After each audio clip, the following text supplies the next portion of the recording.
take this country back in November.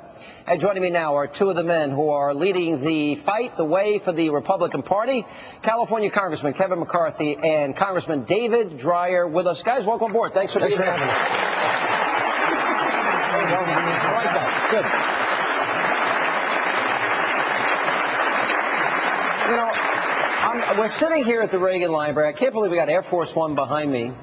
And I'm thinking, one of the things I interspersed throughout this whole book is what Reagan accomplished.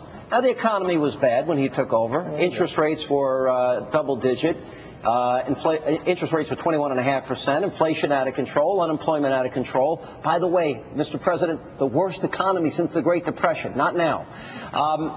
And I think Reagan cut taxes, the opposite of what Obama's doing. Reagan stood up to the evil empire, the opposite of what Obama's doing. So can we expect, Reagan ended the Cold War, created 21 million new jobs. Can we expect if he does the opposite that we'll have the opposite results? If Obama does the opposite, of course, you're seeing it. You're sitting in California, that's one of the worst places going. In Kern County, just up the road, 17% unemployment. And what do they do with the new health care bill? They raise the taxes. 10 years of taxes for 6 years of reform. It's double counting. It's going to take us in the wrong direction. Sean, welcome. This is an absolutely amazing spot, and no more appropriate place for you to launch your book tour than from right here. The interesting thing about what you just said is that it was not just Ronald Reagan. That, in fact, is a bipartisan solution. It's exactly what John F. Kennedy did in 1961. Yeah. I call it the Kennedy-Reagan vision because we're always accused of not being bipartisan. Kennedy was able to cut taxes across the board, and he stood up to communism and did many of the same things. Ronald Reagan has done it, you know, with a kind of pizzazz and for 8 solid years, and I think that we have the chance now to get that back. Reagan did it through principles, though. He would not have you could not have stood up to Russia and the others if you didn't have the principality to walk away. You didn't have the principles to understand where the shiny city on the hill was and where you wanted to get to. Yeah, this is the point. You know, we've never quadrupled our debt and deficit in a year. We've taken a sledgehammer and we've taken it to our kids and our grandkids' piggy banks, and we're bankrupting. We're taking over banks and financial institutions and car companies, and now the healthcare industry. We lost this debate.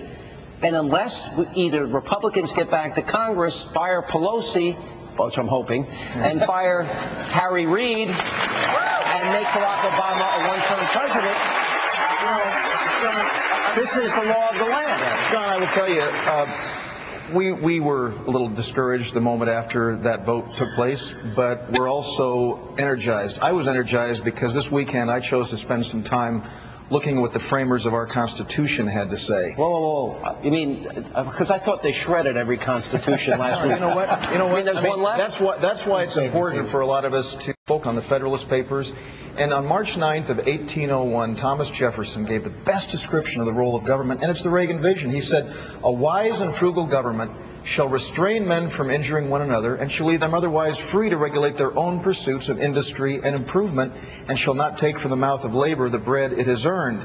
Now you listen to what Nancy Pelosi and Harry Reid and President Obama are saying, and it's completely counter to the vision put forth by the framers of our Constitution. Well, let me ask you this. I have a whole chapter in the book, how Republicans lost their way. I don't think there's anybody in this room. Let me just ask everybody, does everyone agree, maybe show of hands, we can look at our audience, does everyone agree that the Republican Party 2005, 6 lost their way? Does everyone agree? Okay. You agree. No. All right. And I also go through the history of the contract. What I would like to see, and not that anyone's going to listen to little old Sean Hannity, I would like to see the Republicans take on Reagan principles, use the Contract with America model, put their promises, their word down on a piece of paper so that people can regain trust in Republicans. So that, is this a good idea? That's exactly what Kevin's working on right now. This is the exact project that Kevin is working on right now, and that is to listen to people across the country, just as he did for the Republican platform. One thing that's coming out of Washington is a bunch of arrogance. People do not listen to people across the country. That is very look at that. Did Republicans lose their way? Yes, they did. But have we been earning it back? Every single Republican voted against the stimulus because we knew it was a bad bill. But we wrote a bill that focused on small business because we didn't believe government created jobs. We believed small business and the private sector creates jobs. So we had a plan. We had a direction.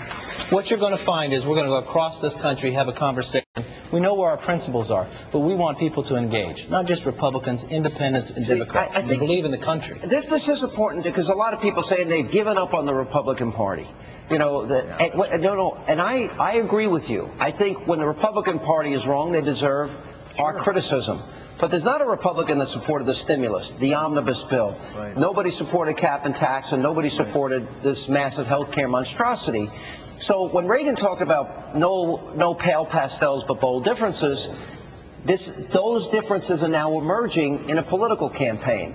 So what do you say to those people that say we need a third party? You know, Ronald Reagan's vision, I mean, I'm a Ronald Reagan Republican. I'm very proud to have been elected the day he was elected president. John Hibush, in fact, was a staff member for one of my colleagues, and I just talked to him, Sean. We, as we mark the centennial of Ronald Reagan's birthday, are going to bring everyone elected to Congress the day Ronald Reagan was elected president here to the Reagan Library for a great celebration. That's happening on what date? I don't know, John. 276 days from now, right? 276 days from now. But who's counting it down? But Sean, let me... How many days till we kick Obama out? That's what I want to know. Yeah, that's more important. But Sean, let me just say, you asked about this two-party effort. The Ronald Reagan vision, and I always say I'm a Republican because I embrace four simple goals: a free economy, limited government, a strong national defense, and personal freedom. That's what Ronald Reagan's vision was. That's what drove him. And we're the only political party that actually embraces that vision. I will say it's not that complicated. I know a lot of people make things complicated. If the Republican Party is the party of balanced budgets, fiscal responsibility, the Constitution, you said liberty, a strong national defense, energy independence, free market solutions for health care, victory awaits them. So it's not only good for the country, but it's good for Republicans politically. Here's the question. Do you take back the House? Do you take back the Senate? I think we have a great opportunity to take back the House. You started and you said we lost the war on health care. I believe that was a battle. The war is in November. And this country is worth saving. And I will tell you, this is going to be about jobs. This is going to be about liberty. This is going to be about the debt. This administration, we've only had 44 in the history of America. You take all the 43 prior and they add up all the debt they created, this administration has doubled it. See, can I add one thing? I think we won the debate. We did win the debate. When you think of the vast majorities that they have in Congress, and they had the bribe, backroom deals, corruption, that's all because the Tea Party movement, the people, all these Tim McVeigh wannabes here. As I said. Guys, thank you for being here. Appreciate it. Congressman Dwyer, good to see you. Good to see you. And coming much